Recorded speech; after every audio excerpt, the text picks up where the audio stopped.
বাংলাদেশের তিনবারের সাবেক প্রধানমন্ত্রী ও বিএনপি চেয়ারপারসন খালেদা জিয়া মঙ্গলবার ভোর ৬টায় মারা যান। আজ দুপুর ৩:৩০টায় সংসদ ভবনের দক্ষিণ প্লাজায় তার জানাজা অনুষ্ঠিত হয়, যেখানে হাজির হন লক্ষাধিক মানুষ। একই সময় সিলেট আন্তর্জাতিক ক্রিকেট স্টেডিয়ামে খালেদা জিয়ার জন্য দোয়া অনুষ্ঠিত হয়। বিভিন্ন দলের ক্রিকেটার, কোচ ও বিসিবির সভাপতি আমিনুল ইসলাম বুলবুল ছাড়াও সাংবাদিক, নিরাপত্তা কর্মীরা এতে অংশ নেন। খালেদা জিয়ার জানাজা পড়েছেন জাতীয় মসজিদ বায়তুল মোকাররমের খতিব মুফতি মোহাম্মদ আব্দুল মালেক। জানাজায় উপস্থিত ছিলেন বিএনপির শীর্ষ নেতারা, রাষ্ট্রীয় গুরুত্বপূর্ণ ব্যক্তি এবং বিদেশি অতিথিরা।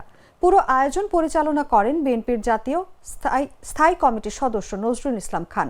জানাজায় আর উপস্থিত ছিলেন প্রধান উপদেষ্টা ডক্টর মোহাম্মদ ইউনূস সহ উপদেষ্টা পরিষদের সদস্যরা। এছাড়া প্রধান বিচারপতি জুবাইর রহমান চৌধুরীও উপস্থিত ছিলেন জানাজায়। সেনাবাহিনী, নৌবাহিনী ও বিমান বাহিনীর প্রধানরাও খালেদা জিয়ার নামাজে জানাজায় মিলিত হন।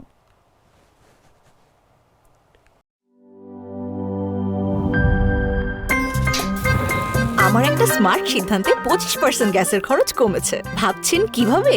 সাধারণ গ্যাস স্টোভ বদলে আমি এনেছি আরএফএল গ্যাস স্টোভ। এর সাইন্টিফিক নজল ও ব্রাস বার্নার ক্যাপ সমানভাবে তাপ ছড়িয়ে রান্না করে দ্রুত।